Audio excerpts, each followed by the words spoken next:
안녕하십니까, 이종훈입니다. 자, 시청 전에 구독과 좋아요, 알림 설정 잊지 말고 꼭 부탁드리고요. 오늘도 역시 이 필드에서 스코어를 5타 이상 줄일 수 있는 방법 3탄을 준비했습니다. 필드 스코어를 줄일 수 있는 방법은 그 중에서 이거 오늘 설명드릴 내용을 빼고서는 논할 수가 없겠죠.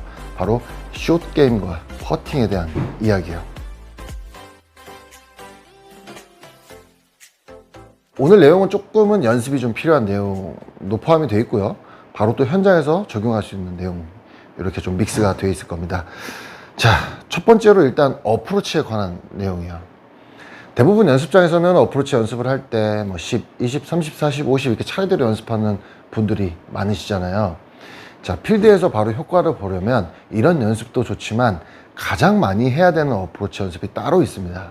바로 내가 평균적으로 옹그리를 시도했으나 미스됐을 때 남는 거리, 그 평균적인 거리, 그 거리를 무조건적으로 깊이 파야 된다는 겁니다. 우선은 내가 평균적으로 세컨샷을 미스했을 때 남는 거리를 평균 데이터를 뽑아보려면 스코어 복기가 필요해요. 스코어 복기. 그래서 항상 스코어 복기를 하신 후에 내가 여기서는 몇 미터 어프로치를 했구나, 여기서는 몇 미터 어프로치를 했구나 해서 평균치를 내야 합니다. 대부분은 20, 30m 이내에 될 거예요. 평소에 내가 온그린을 실패를 했을 때 남는 거리가 20에서 30m 사이라고 하면 그 연습을 많이 한다면 정말 홀컵에 가까이 붙여서 파세이브할 확률도 올라가고요. 더 중요한 것은 내가 세컨샷을 했을 때 부담감이 확 떨어진다는 겁니다. 나는 항상 세컨샷을 미스를 했을 때 리커버리를 할 수 있는 능력이 갖춰져 있는 사람이다라는 자신감, 그 자신감에서 나오는 세컨샷은요, 성공 확률도 높아지고요. 설령 미스를 한다 하더라도요, 그 다음 어프로치로 내가 준비가 되어 있기 때문에 짧은 거리의 숏퍼트 또는 컨시드 존 안에 붙일 수 있는 확률이 아주 높아진다는 겁니다. 물론 10m부터 100m까지 골고루 어프로치 연습하는 것도 좋지만 꼭 내가 항상 자주 남기는, 미스했을 때 자주 남기는 거리 연습을 많이 해두셔서 그 거리만큼은 내 필살기처럼 다룰 수 있어야 된다는 거 꼭 명심하셔야 합니다. 자, 두 번째는 퍼팅 얘기예요. 퍼팅에서도 여러분의 타수를 상당히 많이 줄일 수 있는 상황이 있습니다. 바로 컨시드 받기 애매한 거리에서의 숏퍼팅. 그 숏퍼팅을 의외로 많이 놓치고 계실 거예요. 여러분들께서 스코어 카드를 복귀해 보시면 금방 알 수 있을 겁니다. 불과 한 1m에서 2m 사이. 예. 멀다면 먼 거리고 가깝다면 가까운 거리인데 성공 확률이 그닥 높지는 않아요. 자, 여기서 여러분 이 말씀 많이 들어보셨죠? 퍼팅은 항상 지나가게 쳐라. 지나가게. 이 과학적으로도 보면 약 80cm 정도 지나가게 쳐주는 퍼트가 들어갈 확률이 가장 높다고 하는데요. 그 이유가 여러 가지가 있는데요. 그 중에서도 오늘 여러분들께 하나 설명드릴 거는 아마 많은 분들이 모르시는 내용일 겁니다. 보통 어느 나라 골프장이든 그린키퍼라는 직업을 가지신 분들이 있어요. 그린키퍼. 한마디로 홀컵을 만들고 홀컵을 메꾸고 이런 일을 하시는 분들입니다. 또는 그린 관리를 하고요. 좀 좋은 골프장이나 해외 골프장 같은 데 가면 이 홀컵을 뚫을 때 있죠. 홀컵을 만들 때 이 넓은 판 위에 올라가서 거기서 이제 구멍을 내고 들어 올리게 하는 그런 기계들을 사용합니다. 옆에 이렇게 보여드리겠지만. 근데 우리나라 골프장은 대부분은요, 이런 사각판이 없고 그냥 기구를 통해서 푹 뚫었다가 다시 뽑아 올리는 거의 이런 기구를 사용하는데, 이때 지면이 살짝 딸려 올라옵니다. 그린이 조금은 좀 무른 편이잖아요. 딱딱한 편이 아니라. 그래서 상당히 소프트한데 그 지면이 싹 딸려 올라오게 돼 있어요. 과거에는 이런 게 따로 명칭이 없어서 그냥 홀컵 주변은 살짝 솟아있다라고 저희가 표현을 했는데, 요즘에 좀 관련 서적들을 찾다 보니까 범피 도넛이라고 이제 명칭을 정해서 이야기들 하시더라고요. 범피 도넛.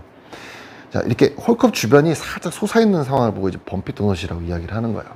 그래서 이 짧은 퍼트는 딱 거리를 맞춰 치게 되거나 조금만 약하게 쳐도요, 홀컵 바로 앞에서 이렇게 휘게 됩니다. 이거를 보고 이제 잡라인이라고 이제 얘기들 하죠. 일반 분들은 홀컵 주변에 잡라인가 많다 이렇게 얘기를 하는데, 잡라인이 아니라 홀컵 주변에 솟아있다라고 보면 돼요. 그렇다고 해서 우리가 그거를 그 사실을 안다고 해서 홀컵 주변에 이렇게 막 두드리게 된다는 것은 솔직히 좀 부정행위죠. 벌타가 생길 수도 있고요. 내기가 크게 하지 않고 그냥 명량 골프를 즐긴다 하면 이렇게 홀컵 주변을 좀 두드리시면 홀컵을 벗어나는, 숏퍼트 홀컵 벗어나는 게 많이 줄어들긴 합니다. 또 홀컵 주변은 사람들이 많이 밟지 않기 때문에 그 홀컵에서 멀리 떨어진 것보다는 이렇게 다 이렇게 솟아 올라오게 돼 있어요. 뭐 이게 뭐 얼마큼 솟아 올랐다고 이렇게 공이 휘겠냐라고 말씀하시겠지만은 정말 의외로 많이 솟아 올라오는 골프장들이 많아요. 그래서 노련한 캐디분들은 홀컵 변경합니다라고 얘기하고 가서 바로 저희가 그린에 올라갔을 때 본인이 가서 밟는 분들도 있어요. 아니면 순위대 퍼터를 두고 있다가 퍼터를 이렇게 누르시는 분들도 계시고요. 그게 다 그런 이유 때문입니다. 그죠? 그래서 홀컵 뒷벽을 쳐라라는 말도 많이 들어보셨잖아요. 그래서 그만큼 조금 강하게 쳐줘야 그 잔라인이라고 하는 홀컵 주변의 솟은 그 라인을 타지 않게 됩니다. 그래서 항상 짧은 퍼트를 할 때는요, 라인을 많이 보지 마시고요. 그냥 강하게 치면 그 라인 정도는 타지 않는 거리니까 1, 2m는 홀컵 뒷벽을 친다, 또는 홀컵보다 한 걸음 정도 더 보내준다라고 생각을 해주시고 좀 강하게 스트로크를 딱 해주시는 게 가장 좋아요. 그래야만 숏퍼트가 빠질 확률이 많이 낮아집니다. 여러분, 이 숏퍼트 한 두세 개만 들어가도요, 스코어 팍 떨어지는 걸 느낄 수 있을 거예요. 스코어가 달라져요. 네. 자, 세 번째는 약간의 편법일 수도 있고, 그거 너무 속보인 짓 아니냐 이렇게 말씀하실 수도 있는데요. 어프로치 상황과 그다음 퍼트 상황 무조건 다 똑같습니다. 어프로치 상황에서는 내가 어프로치를 하기 전에 남이 어프로치하는 상황이 있다라고 하면 그 사람이 어프로치를 끝낼 때까지 조금 보고 있는 거예요. 네. 저 사람이 저 위치에서 어프로치 했을 때 홀컵 주변 또는 홀컵 중간쯤에서 공이 어떻게 휘어가는지 끝까지 보라는 거죠. 그러면 내가 어디로 쳤을 때 어떻게 공이 휘어가는지를 알 수 있다면 좀 더 보다 홀컵에 가까이 붙일 확률이 높은 어프로치 샷을 할 수가 있게 되고요. 퍼팅 때도 마찬가지입니다.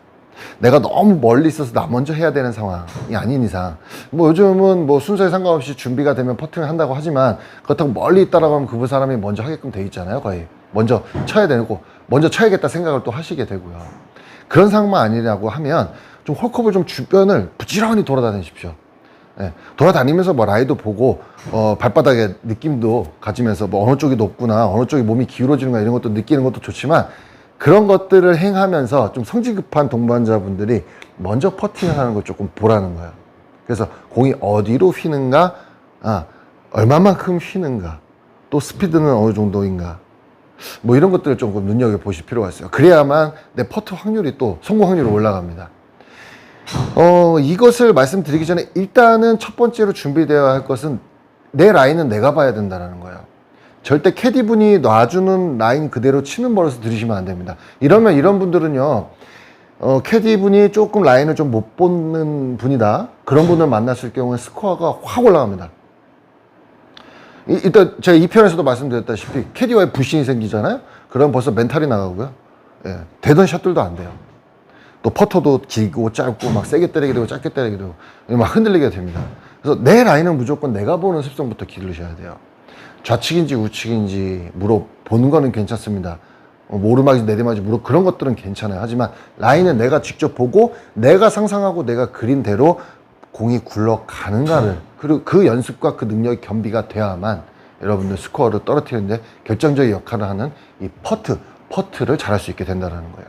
그런 연습이 일단 됐다라고 하면 끝까지 남들이 한 두세 명 정도 이렇게 동반자가 있다고 하면 한두 명이 먼저 퍼트하는 걸 보고 그 다음에 내가 예측을 하고 상상을 하고 퍼트를 하는 거야. 그러면 정말 퍼트 성공률이 또 확 올라갑니다, 여러분.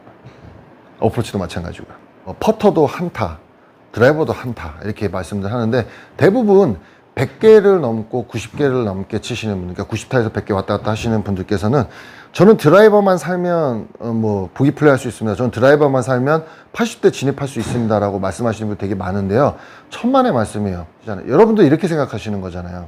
내가 드라이버 오비가 났는데 OBT를 갔어요. 거기서 올려서 더블을 했어요. 그럼 두 타를 빼면 내가 판데, 드라이버만 사면 나는 벌써 8타, 6타 이렇게 줄어드는 건데 오비 그 3, 4방 때문에 타수가 안 나온다, 이렇게 생각하시는 분들 많을 건데, 천만의 말씀이에요. 여러분, 드라이버가 살았다고 해서 그 세컨샷이 똑바로 가서 온그린 돼서 파를 할 수 있다는 것도 아주 지극히 낮은 확률입니다. 프로 선수들 기준으로요, PGA 통계로 온그린 확률이 65% 정도밖에 안 돼요. 물론 PGA 투어 그 그린은 딱딱하고 그래서 그린에 떨어졌다 런이 많아서 벗어나는 경우도 많지만, 그만큼 온그린 확률은 어렵다는 겁니다, 여러분. 그러면 우리는 온그린을 하지 못했을 때 팔을 잡을 수 있는 능력을 키워야 된다는 거야. 네. 이 능력을 겸비하지 못하고서 스코어를 정말 떨어뜨릴 수 있는 방법을 논한다는 것은 정말 잘못된 겁니다. 물론 제가 코스 매니지먼트 설명드렸었고, 그 다음에 또 우리가 해야 할 작은 습관들과 행동들 2탄에서 그것도 설명드렸지만 1탄, 2탄, 3탄 이 세 가지, 제가 말씀드린 이 세 가지 내용들만 잘 지켜진다라고 하면 한 90대 중후반 또는 100개 초반대 치시는 분들은 여러분들이 이렇게 목표로 삼고 있는 보기 플레이 진입, 정말 어려운 얘기가 아닐 수도 있습니다. 네. 또 보기 플레이 진입하셨던 분들 중에서도 이 내용을 몰랐다, 그래서 이 내용들, 제가 설명드린 내용들을 준비했다라고 하면 정말 여러분 80대 초반까지도 내려갈 수 있어요. 자, 여기서 말씀드리는 보기 플레이어란, 대다수의 많은 분들이 보기 플레이어라고 하면 조금 이렇게 무시하는 경향이 있어요. 아니, 보기 플레이어는 뭐 그 정도 이렇게 무시하는 경향이 있는데, 보기 플레이어라는 솔직히 공을 엄청 잘 치는 분입니다. 여러분들이 생각하는 보기 플레이어와 저희가 판단하는 보기 플레이어는 조금 달라요. 네. 컨시드 존이 없어야 하고, 네, 그 다음에 OBT 박스가 없어야 하고요. 그렇다고 하면 여러분들 지금 여러분들께 치시는 중에서 주변에서 공 좀 잘 치신다는 분들 중에서 80대 최소 80대 초중반 되시는 분들이 아마 정식 룰로 치면 보기 플레이 될까 말까 정도 될 거예요. 그 정도로 골프를 잘 치시는 분들이 보기 플레이인 겁니다. 보기 플레이어를 너무 무시할 필요도 없고, 내가 보기 플레이어 진입한다는 것 자체로 자부심을 가지셔야 되고, 그걸 목표로 삼아서 이제 80대에 진입을 한다라고 하면 여러분들께서는 그 이후부터는 시간이 해결해 줘야 될 부분이에요. 네. 뭐 이것만 하면 싱글한다, 이것만 하면 뭐 70대 70다, 이거는 솔직히 저는 여태까지 뭐 그렇게 이렇게 방송을 한 적도 없는 것 같아요. 솔직히 그건 약 파는 것 같아서 불가능해요, 솔직히. 운동신경이 특출나고 감각이 특출난 상위 5%? 아니, 상위 5%도 아닐 거예요. 상위 1%의 분들을 제외하고는요, 경험치가 누적되지 않고서 싱글을 한다는 것은 솔직히 어불성설입니다. 네.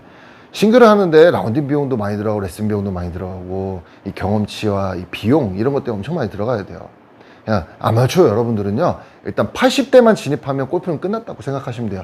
그 이후부터는 연습과 필드 경험으로 통해서 70대를 바라볼 수 있는 것이지, 나 이제 80대 했으니까 또 이거 해봐야지 저거 해봐야지 이렇게 해서 70대 돼가야지, 그거는 솔직히 불가능에 가까운 얘기니까 여러분, 일단 80대를 목표로 해서 제가 말씀드린 코스 매니지먼트부터 그 다음에 이제 우리가 해야 할 작은 습관들, 행동들, 그 다음 오늘 말씀드린 리커버리 능력과 퍼팅 요령, 그 다음에 어프로치 요령들, 이런 것들만 준비 잘 하셔서 80대 스코어까지 한번 진입할 수 있는 여러분들이 되시길 바라봅니다. 다음에도 더 좋은 내용, 여러분들이 공감할 수 있는 내용 가지고 또 찾아뵐게요. 다음 시간에 인사드리겠습니다. 즐거운 하루 되세요.